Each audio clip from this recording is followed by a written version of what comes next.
Hello everybody, स्वागत है आप लोग का एग्जाम कार्ड लाइव पर। आज की इस क्लास में हम लोग करने वाले हैं फिजिक्स का मुक टेस्ट नंबर 7। अगर आप लोगों ने पिछले 6 मुक टेस्ट नहीं देखे हैं तो उसका लिंक आप लोग को डिस्क्रिप्शन में मिल जाएगा, जाके आप लोग देख सकते हो। ठीक है, चलिए। तो पहला क्वेश्चन आप लोग का स्क्रीन पर आ चुका है। आउट ऑफ 25 आज के मुक टेस्ट में आप लोग का कितना स्कोर था वो कमेंट बॉक्स में मुझे बताना है। ठीक है, क्या बोला गया है? The force exerted between electric charge is given by. जो आप लोगों का विद्युत आवेशों के बीच बल लगता है उसको हम लोग किस नियम से दे सकते हैं? ठीक है, तो आंसर क्या आ जाएगा आप लोगों का? Coulomb's law. फोर्स का फॉर्मूला बताओ फटाफट, क्या होता है आप लोग का? F equal to k Q1 Q2 upon r square के इक्वल। वहीं अगर फोर्स की यूनिट की बात करते हैं तो क्या होता है आप लोग का? ऐसा यूनिट न्यूटन। अगर हम लोग सीजीएस यूनिट की बात करते हैं तो डाइन होता है आप लोग का। डाइन और न्यूटन में आप लोग को रिलेशन पूछा जाता है, फटाफट कमेंट करके बताओ मेरे को। ठीक है, ये बताओ 1 डाइन इक्वल टू कितना न्यूटन? ठीक है, एंड ये भी आप लोगों को बताना है कि डायमेंशन ऑफ फोर्स क्या होता है। ओके, आप लोग का एक अच्छा रिवीजन आज से स्टार्ट हो जाएगा, अच्छे से आप लोग को एक्सप्लेनेशन मिलेगा। एंड मैं क्वेश्चन वो भी पूछूंगा जो आप लोगों को क्वेश्चन पेपर में पूछे जा सकते हैं। ठीक है, सो दैट आप लोगों का मैक्सिमम जो है कवर अप हो जाए क्वेश्चन का। ओके, चलिए अब हम लोग बात करते हैं एयरफोर्स अग्निवीर बुक के बारे में। ठीक है, इसमें आप लोगों को जो है एक्स ग्रुप के लिए भी बुक मिलेगा, वाई ग्रुप के लिए भी मिलेगा बुक। एंड ये तो आप लोग की प्रैक्टिस सेट बुकलेट हो गई। ठीक है, वहीं अगर हम लोग बात करते हैं, ये आप लोग की जो है गाइड है फॉर वाई ग्रुप के लिए ओनली। ठीक है, अब गाइड का मतलब समझो एक्चुअली होता क्या है। देखो, बाई ग्रुप में आप लोग का इंग्लिश और रागा आता है, तो इंग्लिश का कंप्लीट आप लोग को हर चैप्टर को जो है डिटेल में एक्सप्लेन किया गया है इसमें।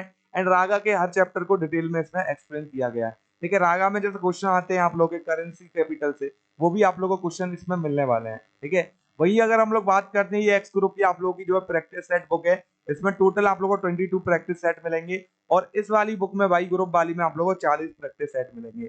तो जो बाई ग्रुप की प्रिपरेशन कर रहे हैं वो सिंपली इस बुक को खरीद सकते हो, प्रैक्टिस सेट वाली को, और साथ में गाइड को खरीद लो। इजीली आप लोग जो है बाई ग्रुप को क्वालिफाई कर लोगे। ठीक है, अब जो एक्स की तैयारी कर रहे हैं वो प्रैक्टिस सेट को ये खरीद सकते हो, इस बुक को। ठीक है, इसको बाय कहां से कर सकते हो, खरीद कहां से सकते हो? तो www.examcard.in से इसको खरीद सकते हो। अगर सेम प्रैक्टिस सेट बुक को आप लोग चाहते हो, देखो जो प्रैक्टिस सेट उसमें बुक में मिलेंगे, वही प्रैक्टिस सेट को आप लोग ऑनलाइन लगाना चाहते हो तो आप लोग www.examcard.in पर जाकर इनको लगा सकते हो। ठीक है, तो सेम आप लोग का वही रहेगा। 40 बुक टेस्ट आप लोग को जो मिलेंगे बाई ग्रुप वाले, जो कि हिंदी मीडियम में केवल आप लोग के। एंड अगर एक्स ग्रुप की बात करते हैं, ये इंग्लिश और हिंदी दोनों में आप लोग को मिलने वाले हैं। इसमें आप लोग को 20 ऑनलाइन बुक टेस्ट होने वाले हैं। ठीक है, चलिए अब बात करते हैं सेकंड वाले क्वेश्चन की। क्या बोला गया सेकंड क्वेश्चन में? The ratio of angular speed of minute hand hour hand of watch. मतलब कि आप लोग की जो घड़ी की मिनट और घंटे वाली सुई है उसकी कोणीय चालों का अनुपात बताना है आप लोग को।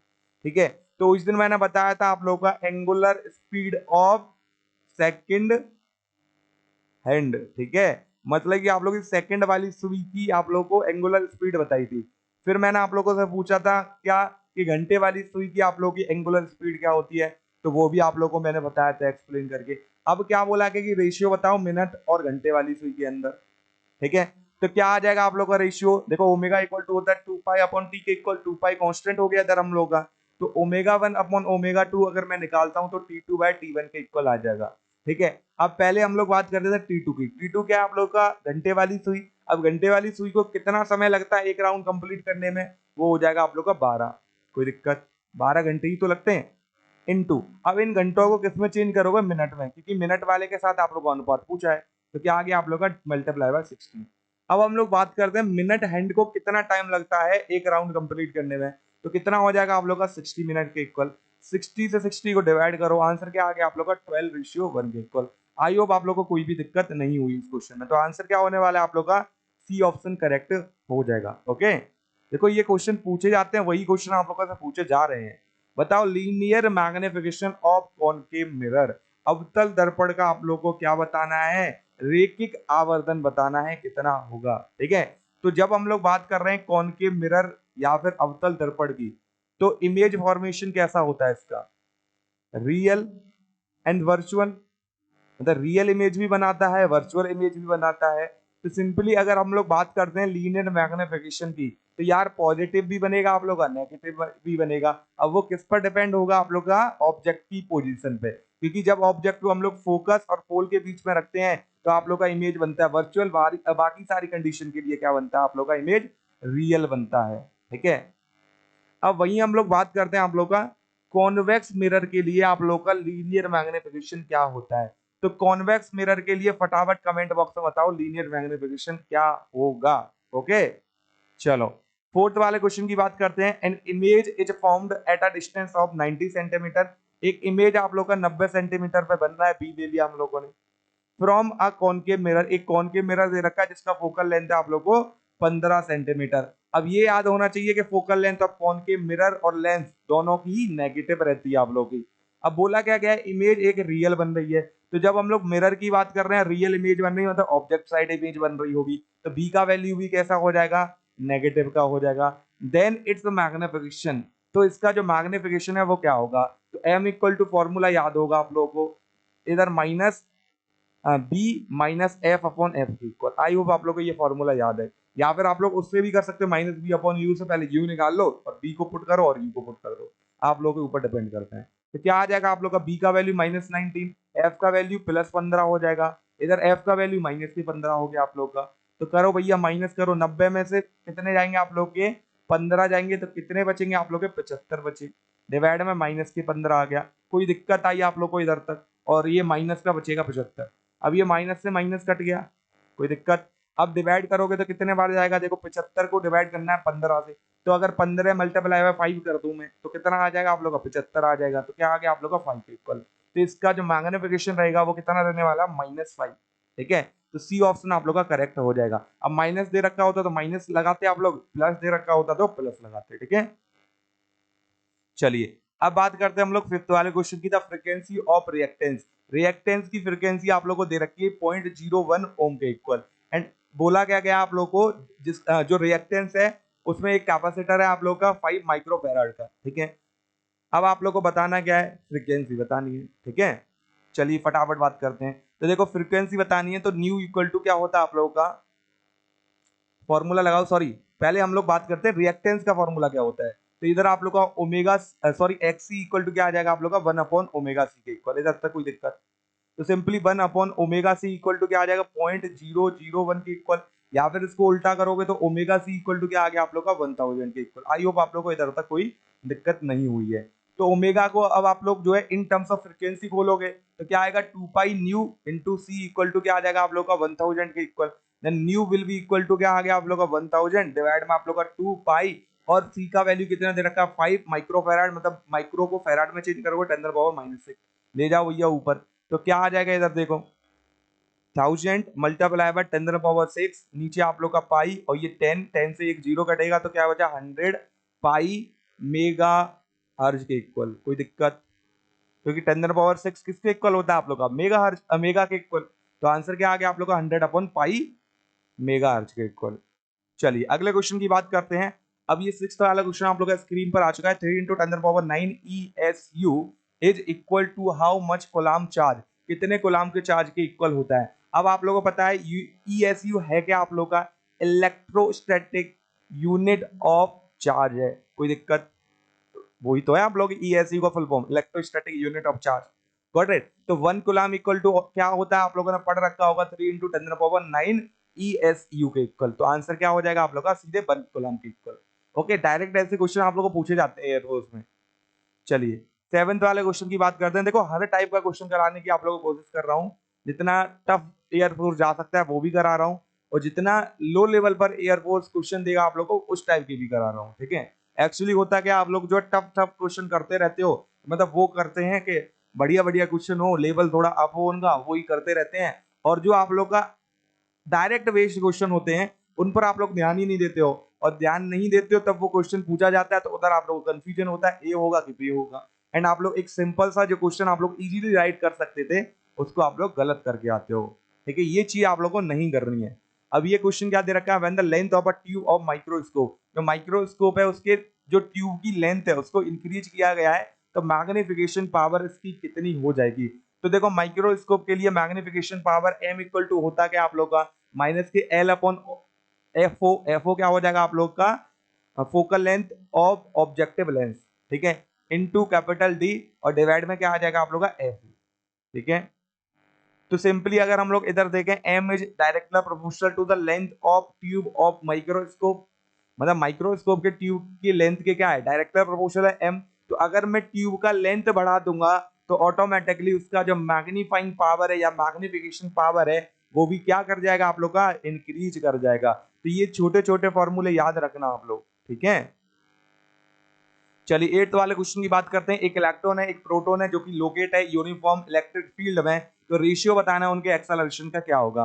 देखो फोर्स इक्वल टू क्या होता है, मास इनटू एक्सेलरेशन के इक्वल, और force equal to electric field के टर्म में आप लोग का फॉर्मूला क्या होता है, क्यू इंटू ई के इक्वल। तो कंपेयर करोगे तो एम ए इक्वल टू क्या आ जाएगा, क्यू ई के equal, then a will be equal to q E by m के इक्वल। कोई दिक्कत आई इधर तक? अब हम लोग जो है सिंपली इसको सॉल्व कर लेते हैं। तो हमें निकालना क्या है, acceleration of electron by acceleration of proton equal to क्या आ जाएगा आप लोग का, चार्ज ऑफ इलेक्ट्रॉन और इलेक्ट्रिक फील्ड दोनों के लिए सेम है तो कोई दिक्कत नहीं है, मास ऑफ इलेक्ट्रॉन मल्टीप्लाई में चार्ज ऑफ प्रोटॉन इनटू ई, ऊपर क्या पहुंच जाएगा आप लोग का, मास ऑफ प्रोटॉन। अब चार्ज ऑफ इलेक्ट्रॉन की जब हम लोग बात कर रहे हैं और चार्ज ऑफ प्रोटॉन की बात कर रहे हैं, दोनों का मैग्नीट्यूड सेम, तो काट दो भैया। इधर ई इलेक्ट्रिक फील्ड भी सेम, काट दो भैया। तो ए ई बाय ए पी का जो रेशियो रहेगा वो m p by m e के इक्वल आने वाला है, मतलब acceleration is inversely proportional to the mass. Okay, तो आंसर क्या हो गया आप लोग का, सी ऑप्शन करेक्ट हो जाएगा। इसका त्वरण का अनुपात क्या होगा आप लोग का, m p by m e के इक्वल। चलिए करते हैं हम लोग 9th वाले क्वेश्चन को। क्या बोला गया है, the induction reactance of coil. अभी आप लोग को पीछे कौन सा दे रखा था रिएक्टेंस, कैपेसिटेंस रिएक्टेंस, ठीक है, या फिर कैपेसिटिव रिएक्टेंस, गॉट इट। अब इधर क्या दे रखा है, इंडक्शन रिएक्टेंस दे रखा है आप लोगों को। बोला क्या गया है, if it's inductance is double, उसके इंडक्टेंस को दोगुना करते हैं तो इंडक्शन रिएक्टेंस जो होगा वो कितना हो जाएगा। तो देखो एक्सएल इक्वल टू क्या होता है, ओमेगा एल के इक्वल, कोई दिक्कत।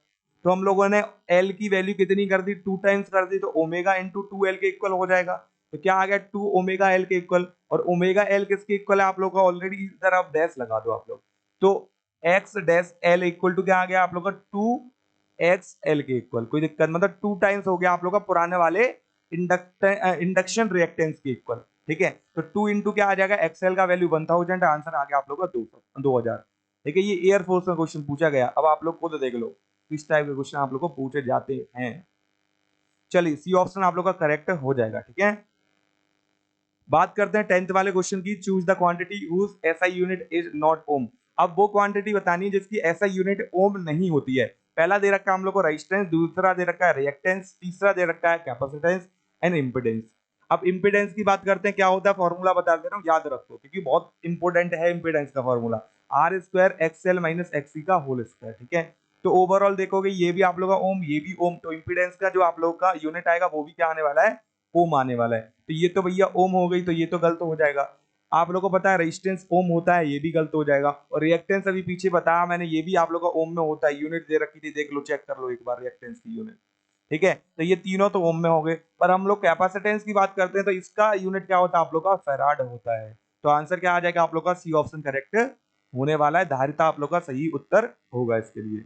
चलिए अब बात करते हैं हम लोग 11th वाले क्वेश्चन की। If the distance between two charges, दो चार्जों के बीच में या दो आवेशों के बीच का जो डिस्टेंस है उसको कितना कर दिया, दो गुना कर दिया, तो फोर्स बताओ उन दोनों के बीच में कितना हो जाएगा। तो force I F equal to क्या आएगा, k q one q two upon r square के इक्वल। तो एफ इनवर्सली प्रोपोर्शनल हो गया डिस्टेंस के स्क्वायर के इक्वल। अब डिस्टेंस को कितना करा, दो गुना कर दिया, तो 1/2 का स्क्वायर कर दो, तो क्या आ जाएगा आप लोग का 1/4 के इक्वल। मतलब आप लोग का जो फोर्स है वो कितना हो जाएगा, 1/4 टाइम्स। गॉट इट, आंसर क्या हो गया आप लोग का, सी ऑप्शन करेक्ट हो जाएगा। तो 4 गुना मत कर देना, ठीक है। चलिए अब बात करते हैं हम लोग 12th वाले क्वेश्चन की। The lens used to correct astigmatism is, फटाफट बताओ, ठीक है, कौन सा लेंस हम लोग जो है प्रयोग में लेते हैं। तो इधर एक्सप्लेनेशन मिलेगी आप लोग की इतनी अच्छी कि एक ना एक क्वेश्चन आप लोग को पेपर में देखने को मिलेगा। क्या कि कल क्वेश्चन आप लोग को कराया था कॉनकेव के लिए, या कॉनकेव लेंस को हम लोग किस प्रॉब्लम को करेक्ट करने के लिए यूज करते हैं, मायोपिया, समझ आया कि नहीं, जिसको हम लोग बोलते हैं शॉर्ट साइटेडनेस। ओके, बाकी स्पेलिंग आप लोग देख लेना। अगर हम लोग बात करते हैं कॉन्वेक्स की, तो ये किसके लिए आप लोग का करेक्ट करने के काम में आता है, हाइपरमेट्रोपिया। ओके, मेट्रोपिया, ठीक है, जिसको हम लोग क्या बोलते हैं, लॉन्ग साइटेडनेस। कोई दिक्कत, वहीं अगर हम लोग बात करते हैं बाइफोकल, तो ये किसके काम में आता है आप लोग का, प्रेस बायोपिया को सही करने में, ठीक है। तो अगर हम बचा के हम लोग के पास सिलिंड्रिकल, तो आंसर क्या हो जाएगा आप लोग का, सिलिंड्रिकल जो है एस्टिग्मेटिज्म को करेक्ट करने के काम में आता है। तो चारों को याद रखना, कोई भी एक जरूर पूछने को मिलेगा आप लोगों को, ये क्वेश्चन पक्का है, तय है आना। चलो बात करें 13 वाले क्वेश्चन की, the surface density of charges, ठीक है, सरफेस डेंसिटी आप लोग को दे रखी है, ठीक है। क्या दे रखी है भैया, दो स्फीयरों की, जिनका रेडियस आप लोगों को R1 R2 है, ठीक है, और जो कि दे रखी है आप लोगों को इक्वल, बोले तो सिग्मा 1 इक्वल टू सिग्मा 2 के इक्वल। इधर तक कोई दिक्कत हुई आप लोगों को। अब रेशियो बताना है पोटेंशियल का क्या होगा उनके सरफेसों पर, मतलब विभवों का आप लोगों को क्या बताना है, उनके पृष्ठों पर अनुपात बताना है, ठीक है। तो सिग्मा इक्वल टू होता क्या है, क्यू अपॉन ए के इक्वल। अब आप लोग को स्फीयर दे रखे हैं, एरिया क्या आ जाएगा, 4 पाई आर स्क्वायर के इक्वल। आई होप कोई भी दिक्कत नहीं हुई आप लोगों को। तो सिंपली अगर Q निकालूं तो क्या आएगा, sigma into 4 pi r square के इक्वल। तो Q1 निकालेंगे तो सिग्मा इंटू 4 पाई R1 का स्क्वायर आ जाएगा सिग्मा, क्योंकि दोनों के लिए सेम है तो कोई दिक्कत नहीं है, सिग्मा मान लिया हम लोगों ने, ठीक है। और Q2 निकालेंगे तो सिग्मा इंटू 4 पाई R2 स्क्वायर के इक्वल। अब पोटेंशियल निकालना है, क्या होता है, KQ अपॉन R के इक्वल। देन सिंपली क्या आ जाएगा, B1 बाय B2 निकालोगे तो इधर आप लोग का Q1 बाय Q2 इनटू में क्या आ गया आप लोग का R2 बाय R1 के इक्वल। आई होप आप लोगों को कोई भी दिक्कत नहीं हुई। तो Q1 का वैल्यू सिग्मा इंटू 4 पाई R1 स्क्वायर हो जाएगा, एंड अगर Q2 की बात करते हैं सिग्मा इंटू 4 पाई R2 का स्क्वायर, R1 का स्क्वायर हो जाएगा। इधर क्या आ गया आप लोग का R2 बाय R1 के इक्वल, ठीक है। सॉरी इधर R2 था आप लोग का R1 था, ठीक है, उल्टा तो नहीं कर दिया। Q1 क्या, इधर R1 होगा आप लोग का, ठीक है, Q1 एक डायरेक्टली प्रोपोर्शनल टू R, ठीक है, एंड इधर आप लोग का R2 होगा। अब देखो सिग्मा से सिग्मा कट गया, 4 पाई से 4 पाई कट गया आप लोग का, R2 से एक R2 चला गया, R1 से एक R1 चला गया, तो क्या बचेगा आप लोग का R1 बाय R2 के इक्वल। इट मींस मेरा जो ऑप्शन नंबर बी है वो सही हो जाएगा इस क्वेश्चन के लिए, ठीक है। चलो चलते हैं 14 वाले क्वेश्चन पे। क्या बोला है, the dimension of electromotive force, मतलब ईएमएफ का क्या बताना है, डायमेंशन। ईएमएफ किसके बराबर होता है आप लोगों का, पोटेंशियल के बराबर। पोटेंशियल का फॉर्मूला W अपॉन Q के इक्वल। आप लोग का वर्क का, या फिर हम लोग बोले कार्य का डायमेंशन या विमा क्या होता है आप लोग का, ml2t-2 के इक्वल। वहीं अगर आवेश या चार्ज की बात करते हैं तो क्या होता है, AT के इक्वल। आंसर क्या आ गया आप लोग का, ml2t-3 a-1 के इक्वल। तो इधर आंसर जो है आप लोग का सी ऑप्शन करेक्ट हो जाएगा, ओके। चलो 15 वाला क्वेश्चन आप लोग का स्क्रीन पर आ चुका है, फटाफट सॉल्व करिए इसको। क्या बोला गया है, 2 bulb are fitted in a room, दो बल्ब को जो है एक रूम में लगाया गया है जो कि डोमेस्टिक इलेक्ट्रिक इंस्टॉलेशन है। अब ये क्यों दे रखा है आप लोगों को, कि एक चीज याद रखो कि डोमेस्टिक इलेक्ट्रिक इंस्टॉलेशन में क्या होता है, कि आप लोग का क्या, कि जितने भी अप्लायंस हैं या फिर जो भी बल्ब लगा रहे हो वो किस में लगाते हो आप लोग, पैरेलल में लगाते हो या समांतर क्रम में लगाते हो, ठीक है, कोई दिक्कत। तो अब क्या बोला गया है, one of them glow brighter then other. अब बताओ वो कौन सा बल्ब है जो आप लोग का ज्यादा चमकेगा दूसरे वाले से, कोई दिक्कत।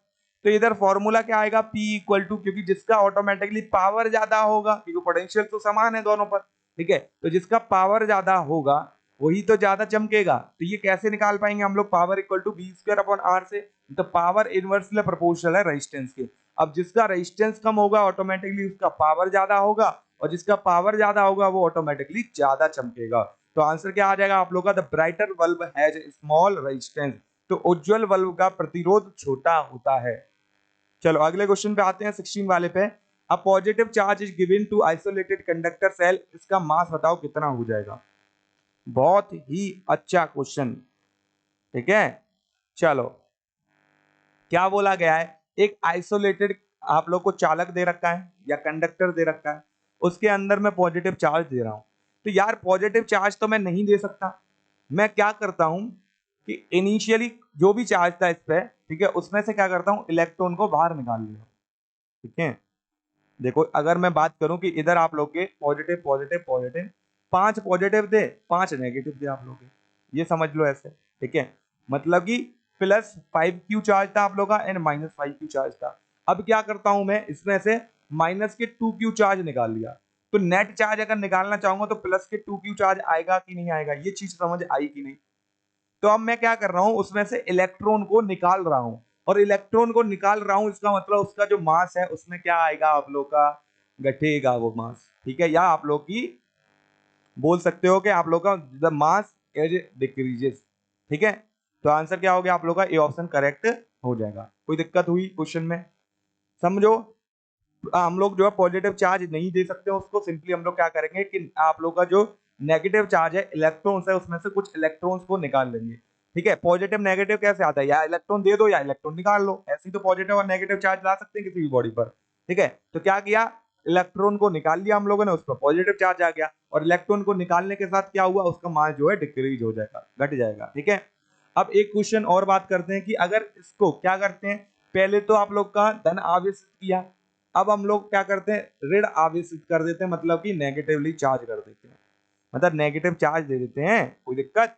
तो नेगेटिव चार्ज देने का मतलब इलेक्ट्रॉन इसको दिए गए हैं और इलेक्ट्रॉन दे रहे हैं, क्योंकि इलेक्ट्रॉन पहले निकाल रहे थे तो मास कम हो रहा था, अब इलेक्ट्रॉन दे रहे हैं तो मास क्या करेगा आप लोग का, इंक्रीज करेगा।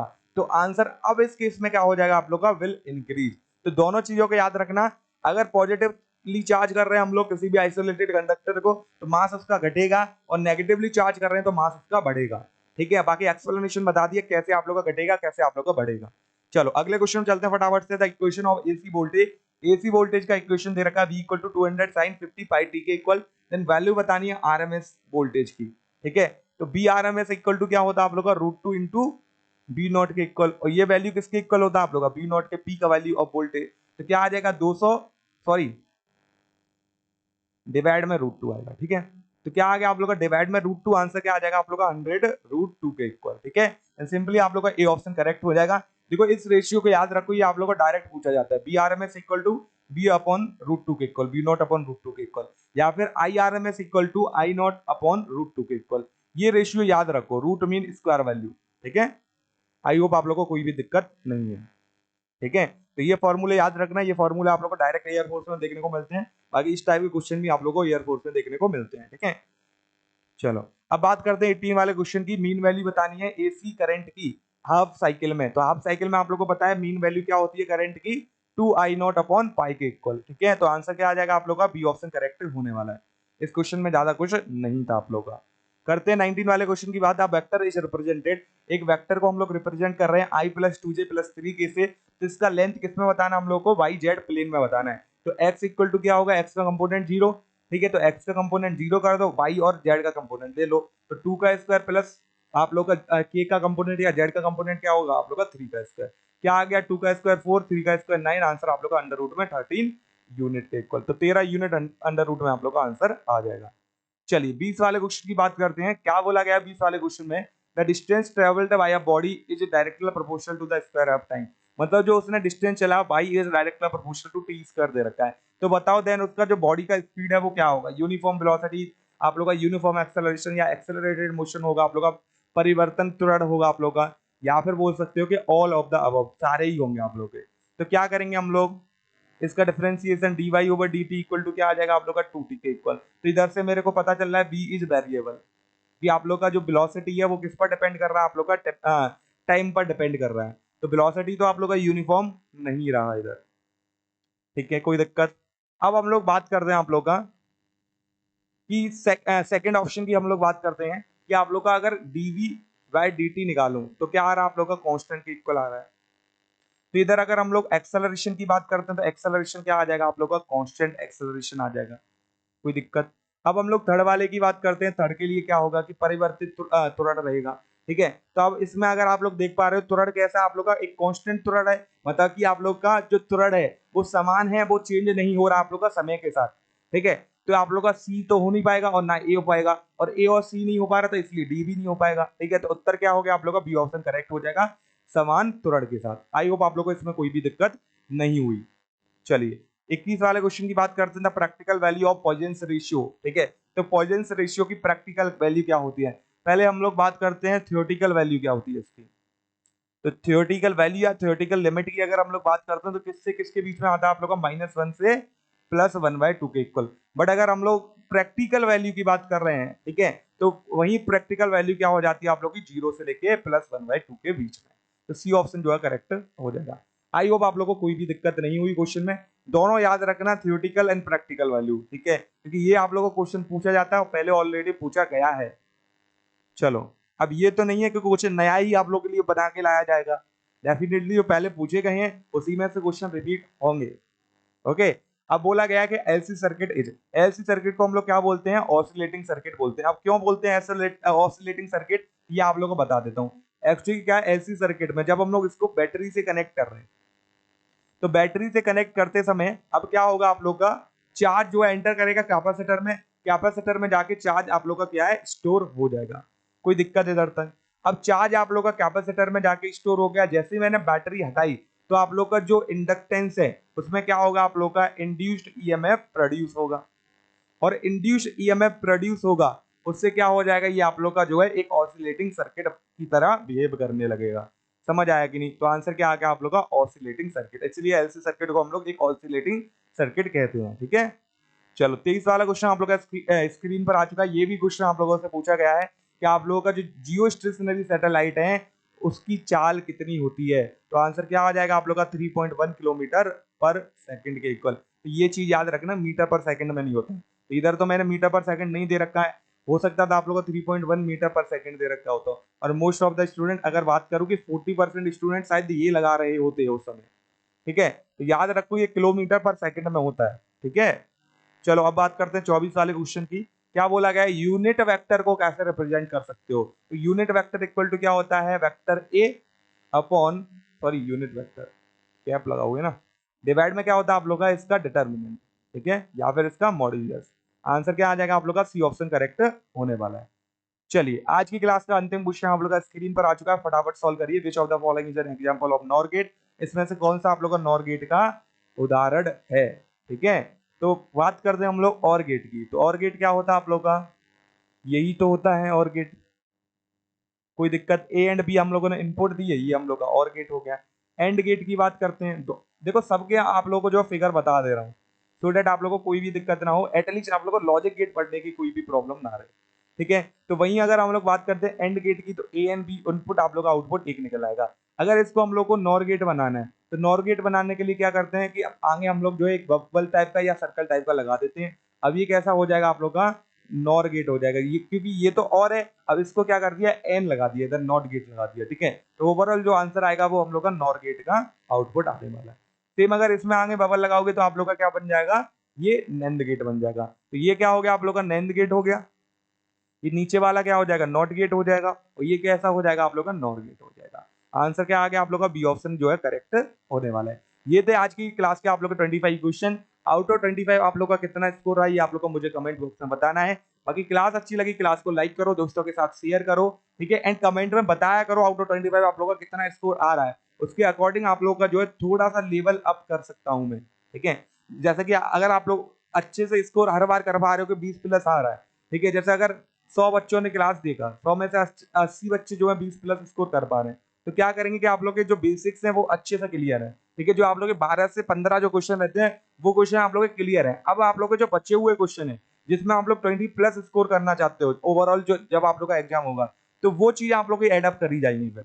ठीक है, तो ये जरूर बताया करो आउट ऑफ 25 आप लोग का कितना स्कोर बनना है। ठीक है, बाकी डेली क्लासेस के लिए आप लोग जो है एग्जाम कार्ड लाइव को जो है सब्सक्राइब कर सकते हो। 9 AM पर आप लोग का जो है मैथ का मुफ्त टेस्ट आता है एयरफोर्स के लिए, एंड आप लोग का 12 PM पर जो है आप लोग का फिजिक्स का मुफ्त टेस्ट आता है। बाकी अगर आप लोग जो है बाई ग्रुप का भी प्रिपरेशन कर रहे हो, नॉन साइंस के लिए प्रिपरेशन कर रहे हो एयरफोर्स की, तो करंट अफेयर की क्लास चलती है आप लोग की 6 AM पर, इसको आप लोग देख सकते हो। This class is conducted by जिस सर। ठीक है, एंड आप लोग जो है टेलीग्राम को ज्वाइन कर लेना, टेलीग्राम पर आप लोग को इसका PDF मिलते रहेंगे। ठीक है, चलो मिलते हैं हम लोग नेक्स्ट क्लास में, तब तक के लिए जय हिंद, जय भारत, वंदे मातरम।